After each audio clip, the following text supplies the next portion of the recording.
Welcome, and thank you for joining our webinar today.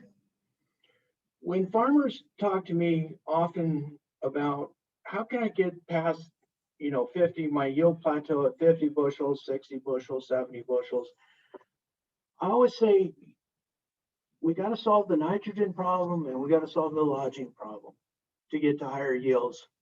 And by that, I mean that soybeans need a lot of nitrogen, between 300 to 400 pounds of nitrogen per acre to raise a good soybean crop.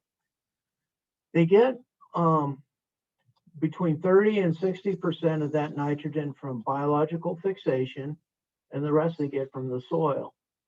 And so in our studies here, what we're trying to do is break yield barriers by characterizing the value of different inoculants and preplant nitrogen to see how we can break yield barriers and improve profitability for soybean farmers.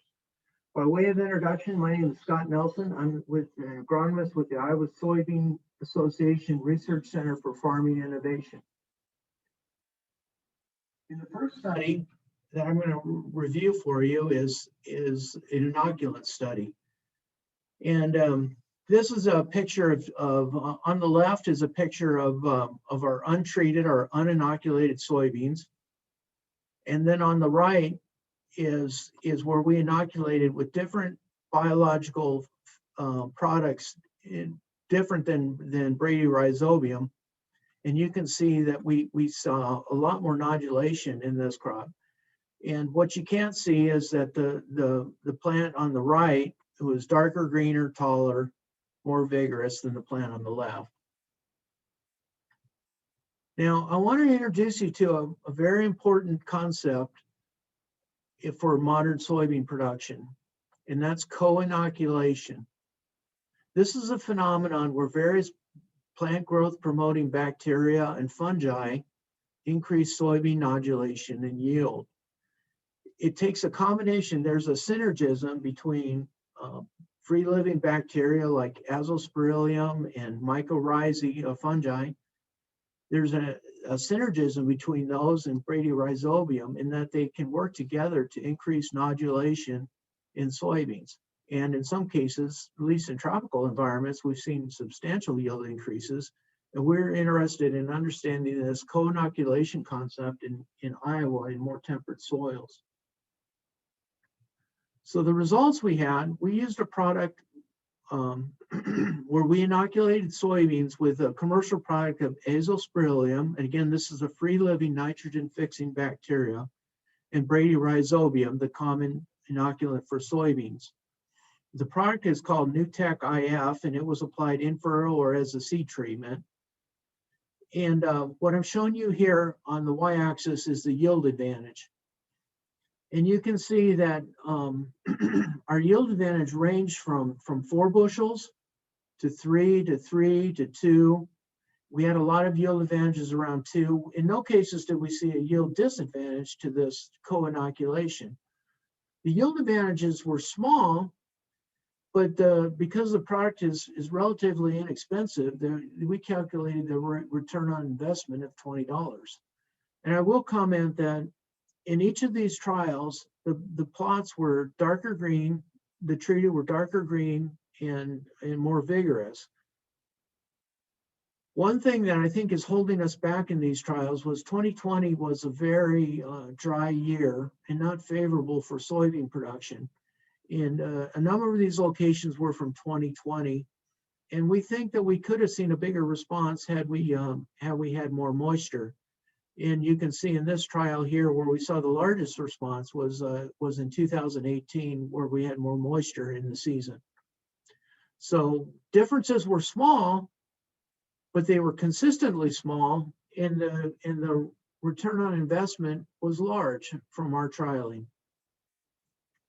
So conclusions and future direction is that, like I say, the responses to co-inoculation with Azospirillum were small but consistent. It's a relatively inexpensive product with a high ROI. And in 2021, we're working with some newer co-inoculants to see if we can break soybean yield barriers to get to a higher level of nodulation to overcome the nitrogen problem in soybeans. I want to switch gears and talk about the value of soybean responses to early season nitrogen. And in these trials, we are again trying to solve the nitrogen problem in soybeans by applying fertilizer as a pre-plant application. And the pre-plant applications were with urea or AMS or urea ammonia sulfate or urea ammonia nitrate. This picture on the right shows you a field shot, an aerial shot of one of our trials. And the darker green strips were where we treated with nitrogen, and the yellow strips are where there was no nitrogen applied. Here are the results from all of our locations across 2 years. And I'm showing you here on the y-axis the yield advantage. And what I want you to notice is that in half the trials, over half the trials, there was 0 to a negative response to nitrogen on soybeans. Definitely not profitable. In a few locations, we saw a 2 bushel yield advantage, and that would be about enough to pay for the fertilizer. And in some of the other trials, we saw 4 bushels, 7 bushels, and even a 12 bushel yield advantage to applying nitrogen.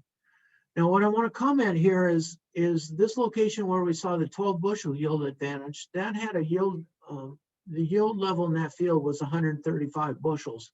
And so under that very high yield environment, it did respond to nitrogen. The same goes for where we saw the 7 bushel yield advantage. That's from the picture I showed you where you saw the nitrogen streaking. And we saw a 7 bushel yield advantage under that high yield environment where they were pushing 90 bushels. And then this other location was pushing 70 bushels, and we saw a 4 bushel advantage. In most of the other locations, the yield environment was 50 to 60 bushels. So conclusions, early season nitrogen applications are not a research recommended practice. For a farmer struggling with a yield plateau at say 50 or 60 bushels, early season nitrogen is not going to help them out. Or if they do, the yield gains won't cover the cost of the fertilizer. Soybeans may respond to early season nitrogen in very high yield environments where you're above 80 bushels per acre. And finally, I want to thank John Deere for sponsoring this research. And thank you for listening and looking for a profitable season for you this coming year.